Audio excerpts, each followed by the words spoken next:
Welcome to Like It Is. In this, the concluding hour of our 4-hour special series on Dr. Martin Luther King Jr., where 6 of Dr. King's closest associates engaged in an intensive discussion about their years of struggle at Dr. King's side. Wyatt Walker's already said that he had to be won over. Is that true of all of you? Did you all have to be won over? I was always nonviolent. All right, how about you? Well, that was because Ralph was fat. See, fat people have to be nonviolent. See, fat people are nonviolent because they can't fight and they can't run. That's all right. And I want to draw a distinction between nonviolence and self-defense, because a lot of people got confused on that. Did you feel that you had a right to defend yourself? Yeah, and still do. But I think what Martin tried to help us to see was that we were always being attacked, and we could not defend ourselves physically against the kind of psychological brutality that we were subjected to. That we thought our hair was bad, we thought something was wrong with our face. People putting skin lightener on their face trying to get white. I mean, it was so ignorant. Trying to get good hair like this to straighten out when the Lord didn't mean for it to be straight. That's good hair. That's good hair. Strong. No, that's great hair. I mean, we were so psychologically brainwashed. We used to say, if you're white, you're right. If you're yellow, you're mellow. Brown, stick around. Black, get back. Yeah. You know, it was a child's game of humiliation. And so you had to stand up against that. And what Martin gave us was not a way of defending ourselves, but a way of taking on the system that was oppressing us. And I think my father kind of prepared me for it, because he always used to say, if you lose your temper in a fight, you get whipped. And he always said, don't get mad, get smart. Yeah. So when you're in a mess, you start flailing, and somebody's going to stick up and tear your head off. You got to think your way through a fight. See? And that's what Martin's method, I think, taught us how to. So then he did not say that you didn't have a right to defend yourself. Well, he made a distinction. No, he made a distinction. He made the distinction between aggressive violence, and retaliatory violence, and defensive violence. Yeah, he did. So, now I remember when the lady it was up outside of Augusta. The Klan came up to this lady's house, and she blasted them off her front porch with her shotgun. And they wanted Martin to condemn that lady. And he said he was very leery to condemn defensive violence in defense of the home. So he never advocated violence. He said violence wouldn't solve our problems. But he thought of nonviolence as a kind of a special calling, a method. He said we will either be nonviolent or we'll be non-existent. It's the only way for living together, for creating a community of brotherly community. He saw it as a collective methodology rather than an individual commitment. He hoped individuals would make the commitment, but black people as a group could not hope to find liberation without nonviolence. And even when they tried to make an argument between he and the late Malcolm X, he would not be critical, because all Malcolm X ever preached was defensive violence, see? And not many people have been perceptive enough to understand that. So they never could really make an argument, get a controversy going between Malcolm and Martin because of that. Now for me, when I was in Petersburg, I carried the nickel-plated 32 Smith & Wesson. Wyatt, I didn't know that. Oh yeah. You see, you never know what's under. And when I got around when I got with Southern Christian Leadership Conference in Clarksdale, Mississippi, they had workshops. And I accepted immediately that for our strategy in civil rights, nonviolence was the most practical and prudent way to go. But after getting in the movement and working with it, I found out I began to answer the telephone differently. My driving habits became different. My treatment of my wife and children became different. That's it. Because the nonviolent discipline infuses your whole way of life. Now, it also almost becomes, what is that, reflex? When the fellow slugged Martin in Birmingham at the Gaston building, That's right. he was so immersed in the Selma. nonviolent discipline, he never tried to defend himself. And in Selma, when somebody punched him at the check-in desk, That's right. he never raised his hand. But that was because of the years and years of being immersed in Oh, in that hotel? When he was attacked in that hotel? Real deep here. We'll send back home.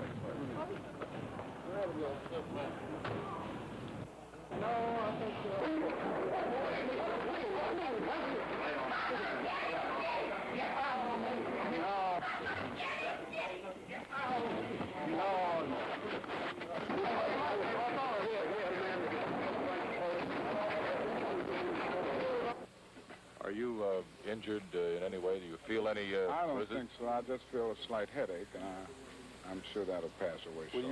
Will you press charges against this man? No, I don't plan to. You know what organization he represented, Dr. King?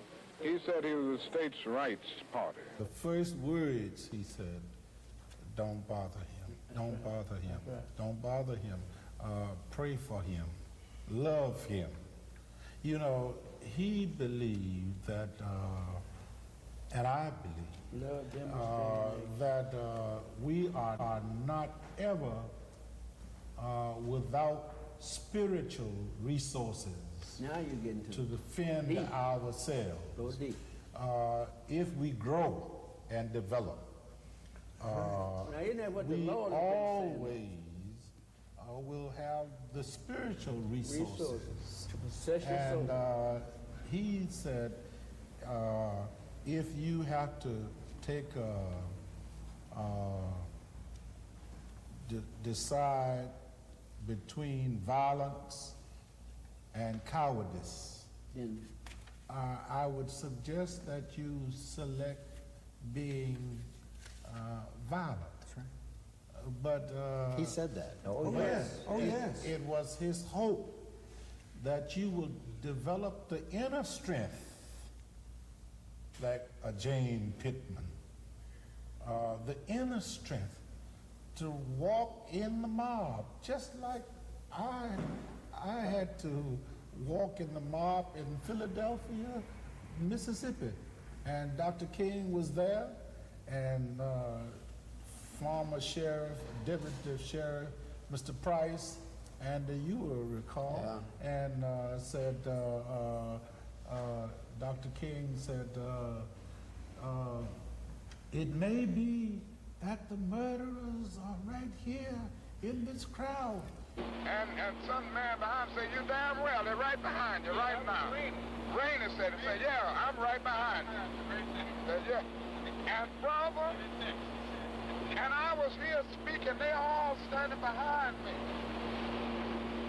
And I just knew, then, let me see, was it that I prayed or did Ralph pray? Ralph prayed. Yeah, Ralph prayed that day. And we had to close our eyes.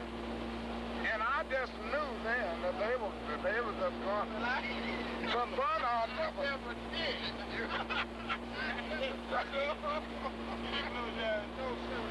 Ralph says he prayed with his open. they told Ralph to pray, but Ralph prayed with his eyes wide open. Ahmad immediately brought his prayer to a close. He brought his speech to a close, and said, Dr. Ralph Abernathy will now lead us in prayer.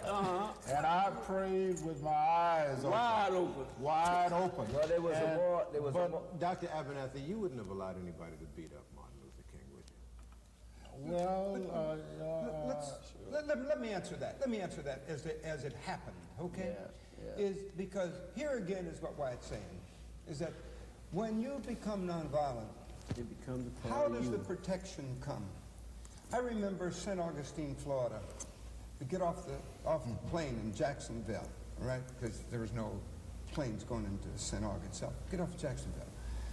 We used to get off of that plane in front of Martin, looking always for a gunman on any building or anywhere, and any of us would take a bullet before we would let Martin take a bullet. Right? One of the most disturbing newsreel clips that came out of the 60s was that sequence of Jim Clark hitting you on the courthouse steps. Sure.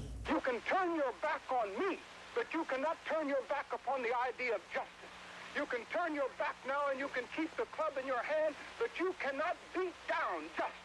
And we will register to vote because as citizens of these United States, we have the right to do it. I'm looking down the line, seeing all the people who've been in jail for felonies. That's what I'm looking at. Precisely right. And if they're not fit to vote, you'll be able to find that out. But you'll not know it until they're on the registrar. And many of those have a felony action because Sheriff Clark made them a felony action, not because they were rightfully victims.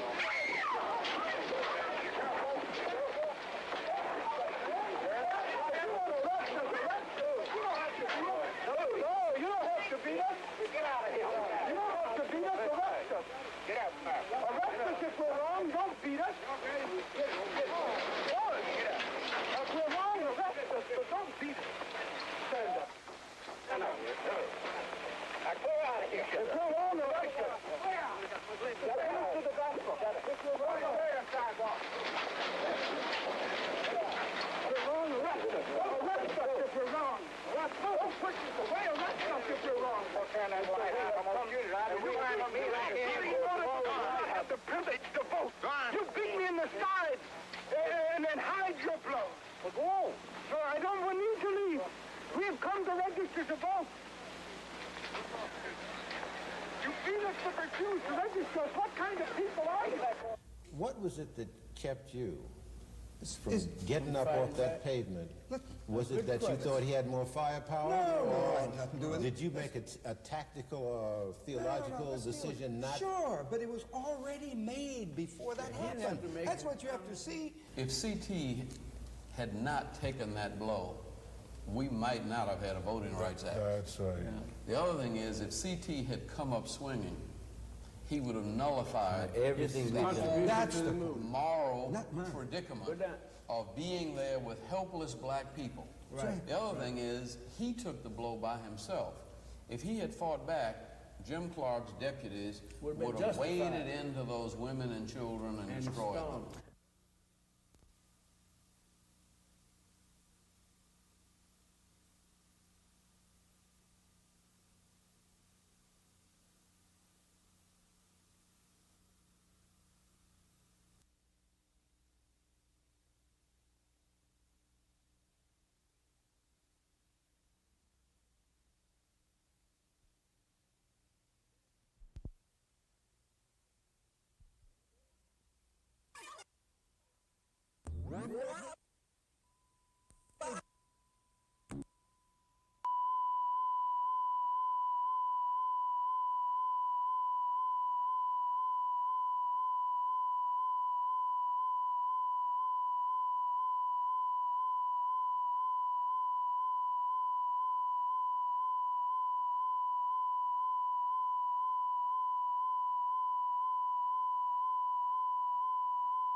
Well, I remember Andy bragging that he could have taken that little white boy with one hand or something like that. I'm not sure you think remember all of that. us, we all- But that was an issue. I'm going to say something this Yeah. time. You should say. Yeah, thank you. Go a I'm little going to deeper. finish my sentence. Go a little deeper. Yeah, thank you. I really was thinking Talk about it. while you were talking that massive numbers of black folk could not articulate and perhaps still couldn't, those who were involved in the movement, cannot make a statement about how they got involved, why they got involved. They could not talk about nonviolence the way you preachers, theologians, articulate activists can talk about it.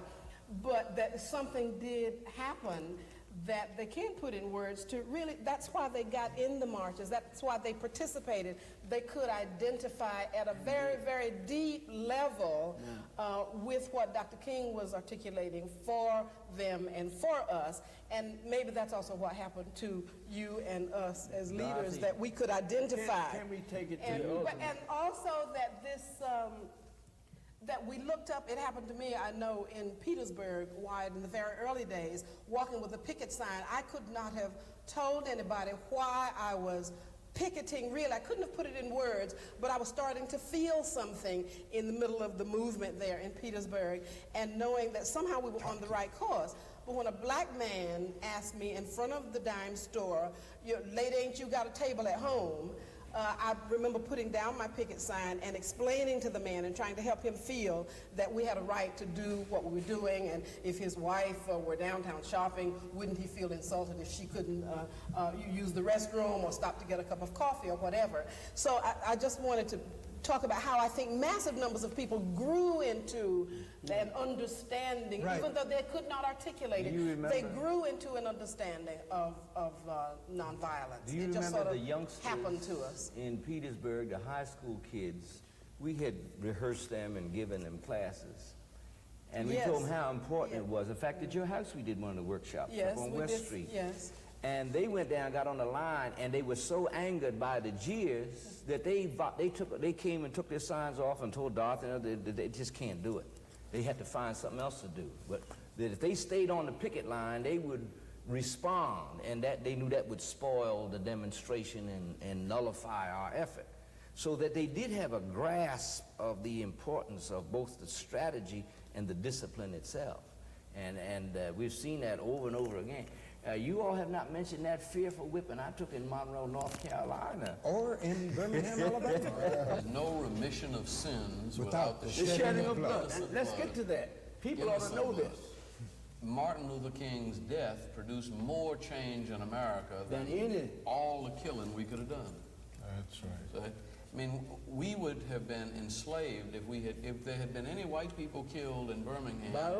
By us, the army would have come in and put us down, and that would have been the end of it. Martial law and things. And We were essentially America's fighting- morality would have sanctioned it. Yeah. That's right. See, if we had had weapons. That's right. But we had to fight a moral battle against people who were violent, and we can't beat violence with violence. That's right.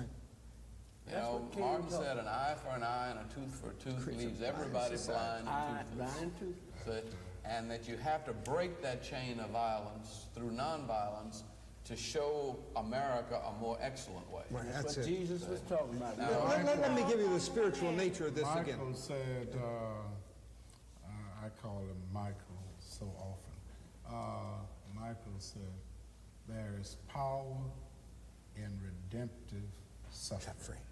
There is power in redemptive suffering. Read Now, it, read And the younger generation it. Must.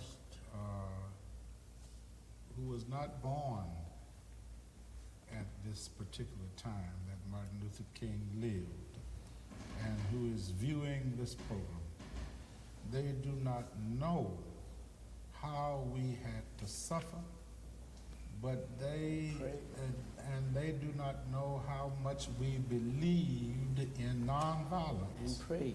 Somebody from the North who you heard of was saying that if you talk the language of nonviolence to the Klan, you're not communicating. They don't understand what you're talking about. And I'm quoting Malcolm X. The only way we can bring about a change is to talk the kind of language, speak the language that they understand. The racialist never understands a peaceful language. The racialist never understands the nonviolent language. The racialist, he's spoken his language to us for 400 years. We have been the victim of his brutality. We are the ones who face his dogs that tear the flesh from our limbs, only because we want to enforce the Supreme Court decision. We are the ones who have our skulls crushed, not by the Ku Klux Klan, but by policemen, only because we want to enforce what they call the Supreme Court decision. We are the ones upon whom water hoses are turned with pressure so hard that it rips the clothes from our backs, not men, but the clothes from the backs of women and children. You've seen it yourself. Only because we want to enforce what they call the law. Well, anytime you live in a society supposedly based upon law, and it doesn't enforce its own law because the color of a man's skin happens to be wrong, then I say those people are justified to resort to any means necessary to bring about justice where the government can't give them justice. Jim Clark was over there beating the heck out of people, bashing heads in. Malcolm came and the press got behind him and they showed him coming through the crowds and they brought him right over to the church where the non-violent folk were praying. And so Malcolm spoke, and it so happened that I was the, I guess, person of highest rank there, and I introduced Malcolm, presented him to speak. Was that at Brown's Chapel? Brown's Chapel. Yeah. And so it happened that I spoke right after Malcolm. And I said to him, Malcolm said he was done all of his usual talk. And then I spoke after him. I said, well, now, the press has, and I think I did it for this reason. I said, now, the press, as far as you're here, and everybody expects something, Malcolm. I said, they expect you to go over and deal with Jim Clark and the bad boys. But you have come over and talked to us who are praying and the nonviolent boys, and we're getting up courage to go and face Jim Clark. So Malcolm got up there and made this threat. He said, well, I want to say this. If y'all don't take what Dr. King said, if y'all don't do this, I'm going to do this. But Malcolm never did go where Jim Clark was. Not that time. Every man has to do what he knows to do. I would not advise, I would not even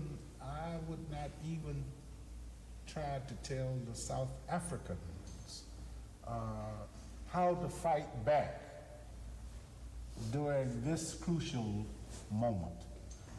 You have to use what you have. If you do not have the spiritual and inner resources, you may have to pick up a stone, brick, and cast whatever you have. I say that the day of Martin Luther King's nonviolence has come to an end.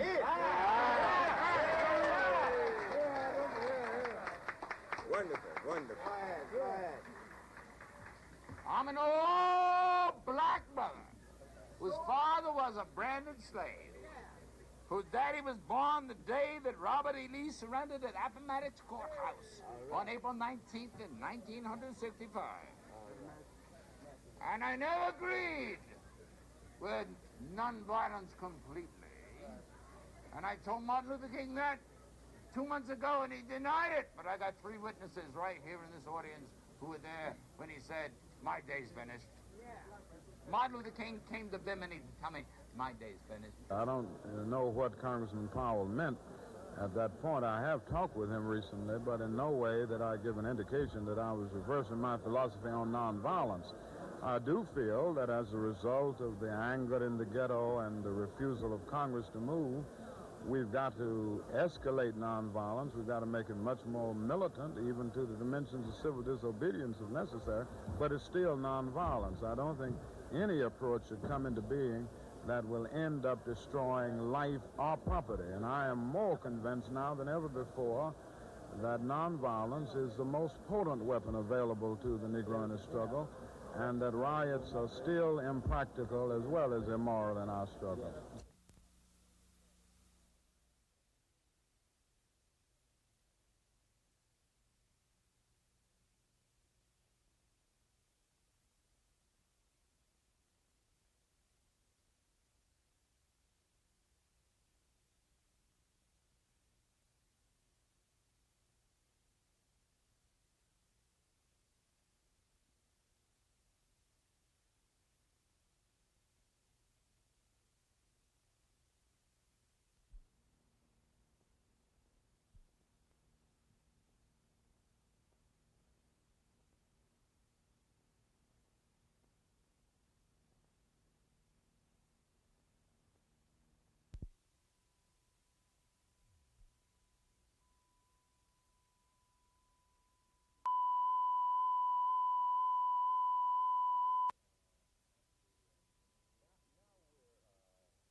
Now we're at the point where this nation is going to stop and acknowledge the birth date of Martin Luther King Jr.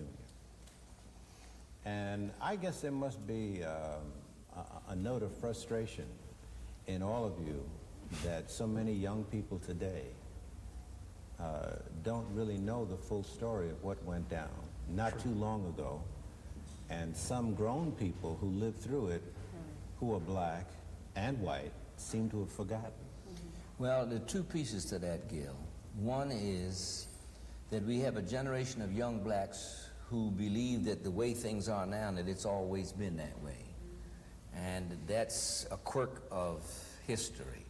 It's proof we succeeded. The second is that those who lived during the time of Martin Luther King, those in the black community, I guess I can speak of them, who did not participate, you know, have lost forever that chance. And so they, in a sense, have downgraded the significance of Martin Luther King's birthday becoming a national federal holiday. When I was in Philadelphia when it was voted into Congress, and they called me from New York to see what my reaction was. I told them I was really a little sorry that they had made it a federal national holiday, because I thought it had more power and strength as a people's holiday. See, whether they did it by legislation or not did not matter to the folk. Exactly. Because we in New York, we almost have a Martin Luther King week, if not a season, with the celebrations that have to do with his life. What I fear now, that with it being a fixed day and a paid holiday, that it will degenerate into becoming a sale at Gimbel's and Macy's and Saks and so forth, rather than an opportunity for people to rededicate themselves to his mortal enemies of racism. But here we get to the crux. Oh, pardon me. Go on. There's the other category, I think, that maybe didn't speak to, you spoke to the young people and black adults who didn't relate to it at that time. But the white adults, older people, and I worked with one who was an associate director in a federal program, speaks of, this is a man who he's retired now, he's obviously in his 60s, but he never understood the movement and does not understand it today. And what I realized was that he never has an opportunity, quote unquote, to talk to people who understood the movement.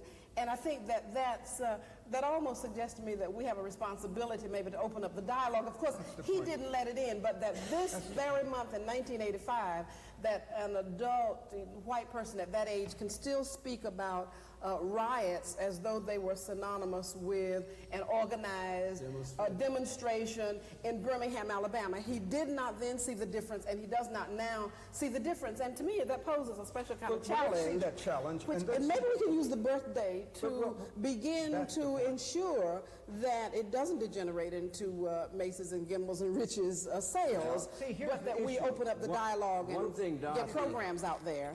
That I did not say and that you have not said is that too many people have written about the movement who were not an integral part of the movement. Right.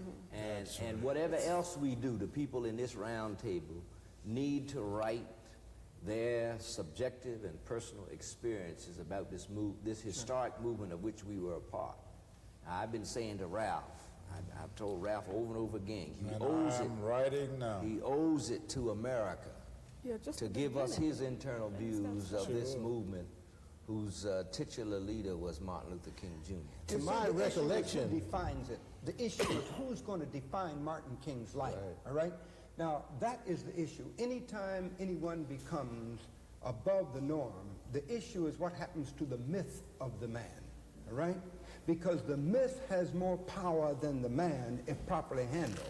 Or the myth can work into the hands of those who defied him and who chose to destroy him. Now, so we have to use the day, the year, the rest of our lives, making certain that this nation never degrades or redefines the meaning of Martin in such ways that destroy the meaning. Could you add, excuse me, Gilbert, could you add to that? So it concerns me when, as a part of that myth, people also make Martin something other than a black American who did what he did. And I get concerned about that, because then I think he can then not be a model for either, other black kids or white kids either. He's something other than a real human being who played on the streets of... the over-romanticizing. The over-romanticizing of Martin. He was a human being. That's right. Are you soldiers disappointed with middle black America today? I am. Those who you fought to get to be middle black America? All of us are. Some what way? Tell me how you are. Well, without being embarrassing you, you know there are a great many black journalists who are in the communications industry.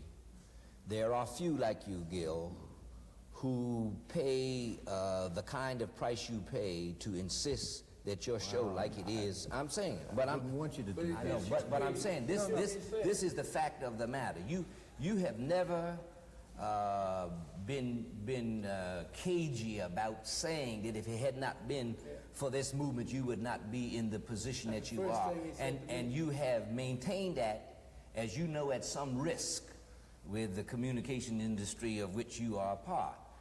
There are others who have copped out on it to keep their place of privilege and their high profile and their comfortable style of living. They have been seduced by it and pay no homage to this movement whatsoever. Now, Imamu Amiri Baraka, I know him as a casual friend, and one thing that he says always stays with me. He says, whatever any black person does, if it doesn't have to do with liberation, it is of no consequence. And that is exactly true. Whether you dance, play the piano, act on the stage, at every opportunity that you have an opportunity to make a statement for liberation, given the circumstance of blacks and those similarly situated in America, then you have an obligation to do that. And I say that black, middle-class, bourgeois Americans have copped out on the movement of Martin Luther King Jr., and if they had not, we would not have retrogressed. We are worse off right now as a people than we were before Rosa Parks refused to give up her seat in 1955. And I lay it at the door of the black middle class bourgeoisie, because you cannot have a revolution without the skills and tools that are a part of middle class life. See, the peasants, so to speak, and I do not mean that with any denigration, cannot do it because they do not have access to boardrooms and to corporate centers and to places in the public arena to ventilate ideas. See, if the black people who have not made it don't care, then there's no hope for black America. And the people who sit around here are all middle class black bourgeoisie. If they do not have middle class income, they have middle class values. And that is why we were successful. We used the tools of this society to create the revolution for the masses.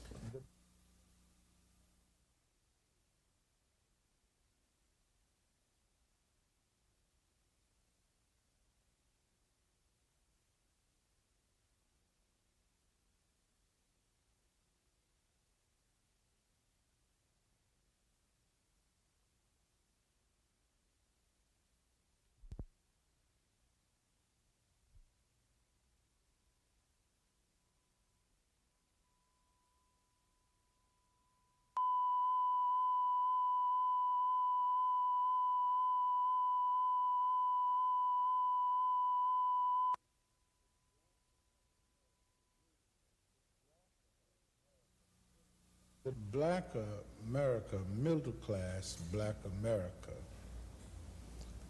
has not forgotten the story of Martin Luther King, but they have forgotten the struggles and the hardships and the blood and sweat and tears that Martin Luther King made in order that they may have a better life in this nation today.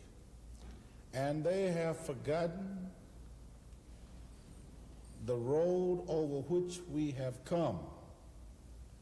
And they are not teaching at their children. They are failing to teach their children, to tell their children, and to tell their children's children. How we got over. How we got over. You said it, Dorothy. How we got over. It is a fact that the leadership in black life does not come from Harvard and MIT and the University of Wisconsin or the University of California. It should, but it doesn't. That's right. Our leadership still comes from That's Hampton, right. Morehouse, Virginia Union, and those black schools who are fighting to stay alive. Right now. But because those other schools have opened up, we've had that exodus And from those from no house, too. Yeah, No from house and no house. CT, 2 lines. One is that the greatest sin that any of us is capable of is ingratitude. Now, some Negroes are more secure than others. None of us are secure enough, but some are more secure than others. And I'm trying to get it over to the Negro partial halves to join hands with the Negro have-nots.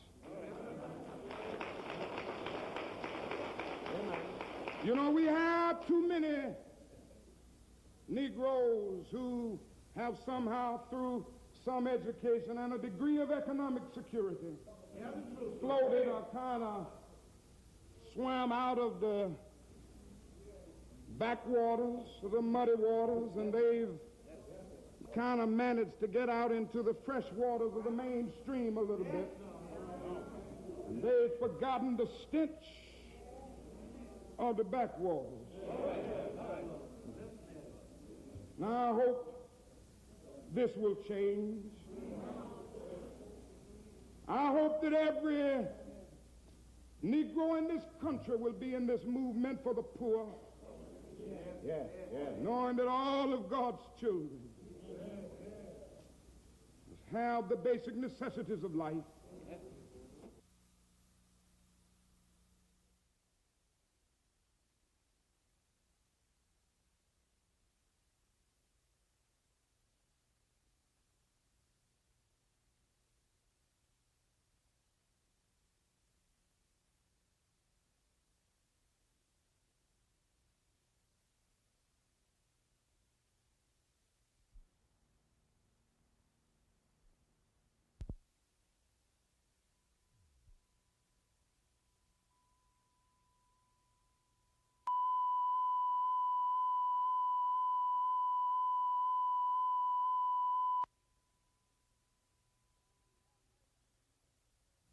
Please have mercy. One of your ambassadors is a long ways from home to meet us over here at Pleasant Green. Please have mercy. Well, Lord, I know you're able to go, but hold Dr. King in your hand. Grant him a long life. Please have mercy. Well, I know you're the way maker, and I know you knows all things. Please have mercy. Make the roads of life smooth for him. Let thy word be a lamp to his feet. So when I got to Atlanta, I went straight to my apartment and decided I had to take a nap before I could do any work. So I was fast asleep when a woman who lived across the apartment complex, who worked for us, knocked on my door. And so I was in this state of near sleep, stumbling to the door sort of, and she said, Dr. King has been shot, and I really realize now that I didn't really let that in, but she said it again, Dr. King has been shot, and then she said somebody killed him. And I remember just feeling numb and no real reaction or emotion coming forth. I'm sure because I couldn't believe it, I just couldn't let it in. She left, and I just remember somehow getting myself dressed and going around to Sunset Avenue where he lived. And as I was driving up Sunset, I looked up in the next block where his house was and saw all of the cars, police cars, lights flashing, and I remember. Please have mercy. Oh, I know you're the way maker, and I know you knows all things. Please have mercy. Make the roads of life smooth for him. Let thy word be a lamp to his feet and a light to his pathway.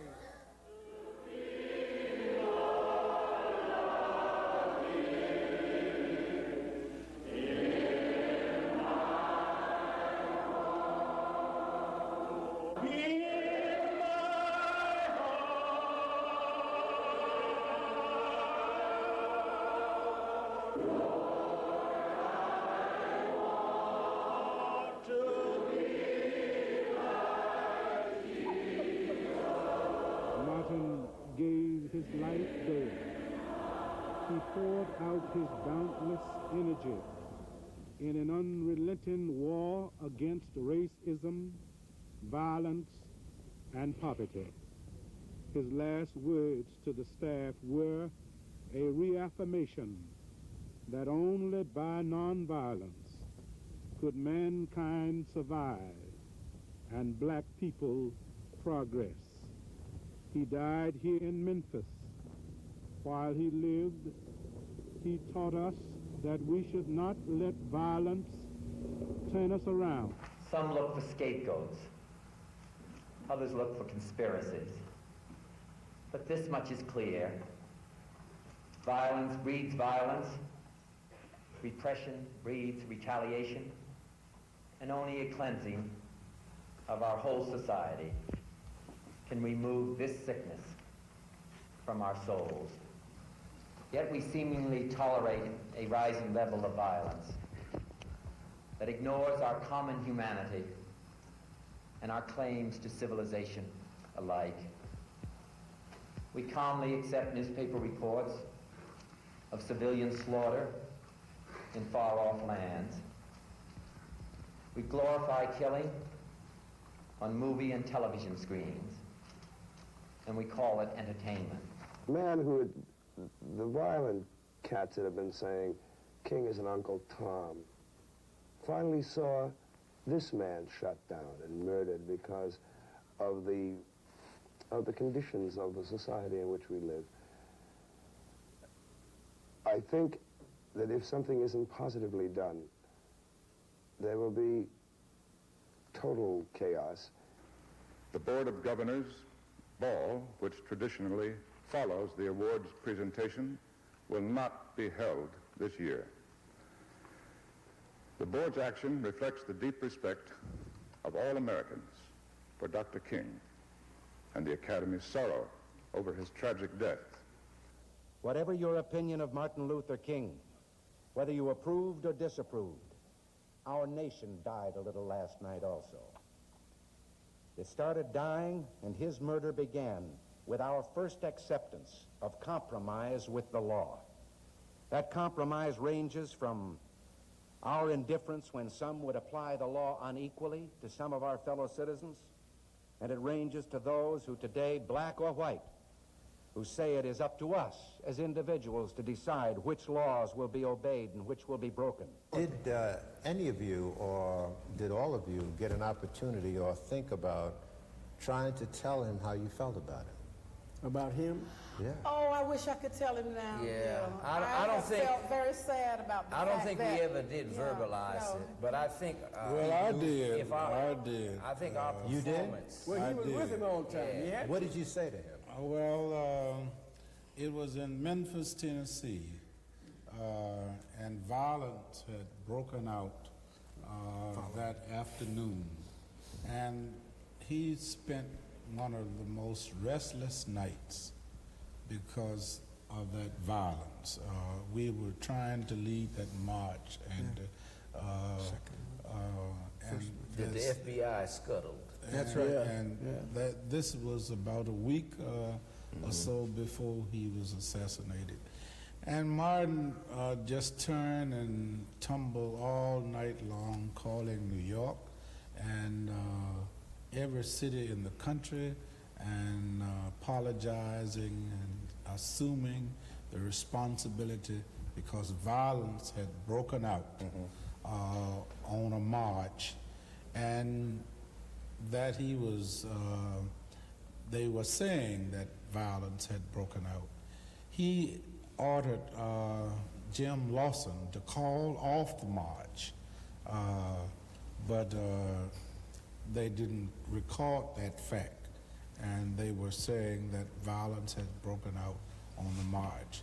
After that awful and terrible night of tumbling and tossing all night long, he finally fell asleep.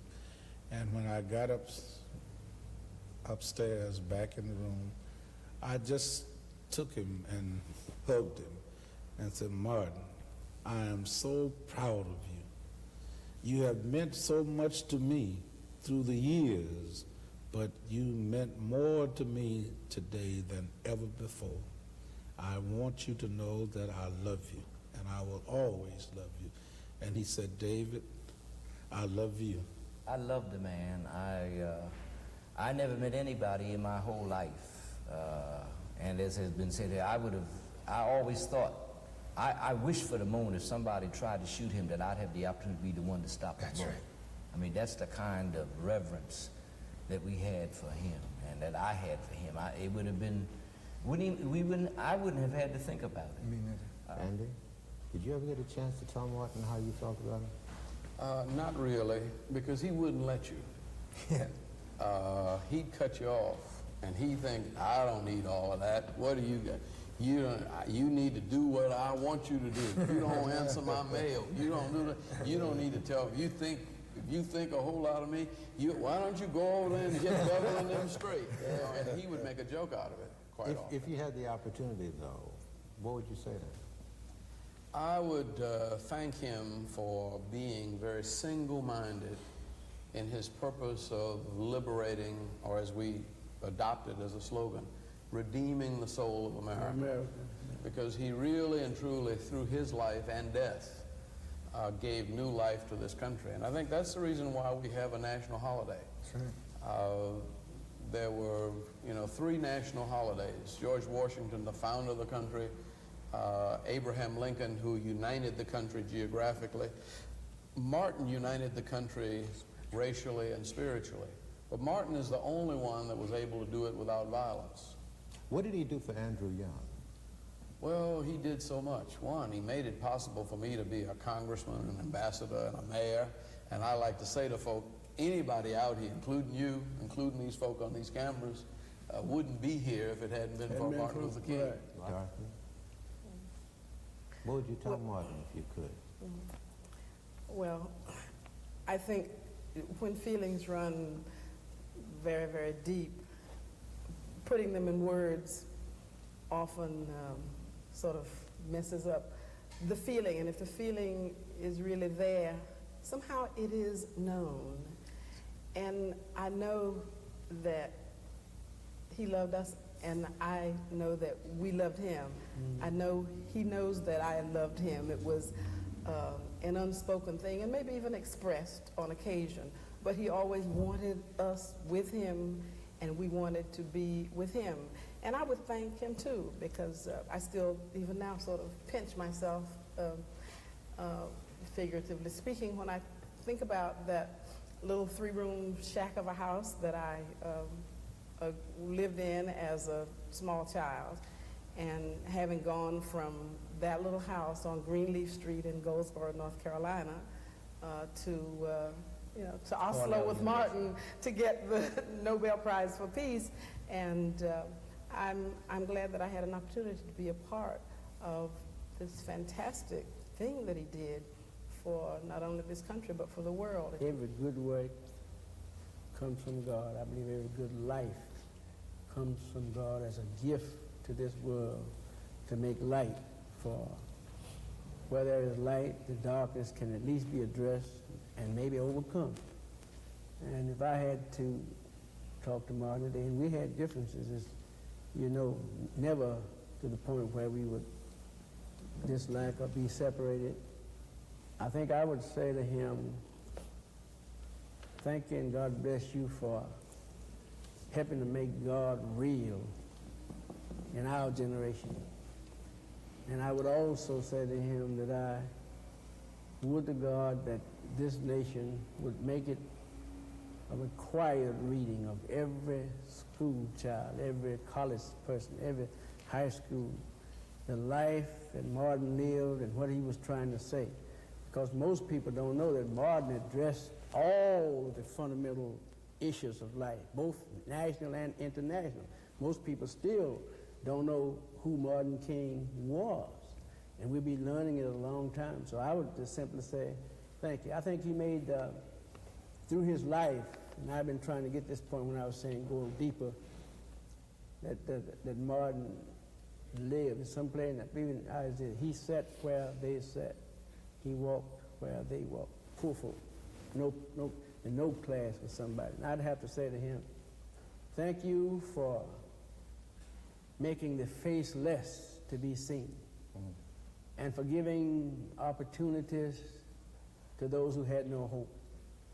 And I believe, and I'd have to say, looking at Africa now, you see, thank you for giving the people 10,000 miles away a hope for life, liberty, the pursuit of happiness. T.T.? You know, the longer this goes, the more emotional it gets. Yes, quite. Well, it started out easy, but it's not that easy the more you think about it. No, I didn't tell Martin. I wouldn't know how, if I had a chance. It would sound too artificial. It would sound too much like the regular kind of congratulation stuff. Mm-hmm. And you don't talk to somebody you really care for like that. I'd tell him, I suppose, thank you for loving us. And you don't really say that to people. Thank you for loving us enough to be you regardless of the situation. Mm-hmm. Loving us enough to be willing and ready to die for us. In fact, did. And you know who he died for? He died for us who were walking around calling each other niggers. He died for us nobody liked. And he didn't have to do a damn thing for any of us. He didn't have to do anything for any of us. He had a PhD. He was a phenomenal person, unusual personality, access to the best that black life had at the time. He didn't have to do anything for anybody. And in spite of that, he did it because he wanted to. He willed to do it. And I thank him for understanding more than any of us understood. Any of us in the nation. All right? There wasn't a black leader around that understood anything more than law and what we're going to get and a few dollars here and a few dollars there. Right? And furthermore, he took our struggle and made it the way of lifting oppression around the world. He gave us all a faith in our own religion. That none of us, at a level that every man desires, consciously or unconsciously, but is never real until the Word becomes flesh and dwells among us. Amen. And Martin was that for us. And I didn't tell people all that kind of stuff without standing there smiling and grinning, and it's no way to tell somebody something. So I probably couldn't have told him but wanted to. The point is, it's there, and it's still there. And the fact that 400 people showed up 20 years later for the March on Washington says that none of us can really express what Martin's meant. But every man, woman, and child, black, white, yellow, pink, brown, polka dot in this nation is different because of Martin. When I say different, I mean better.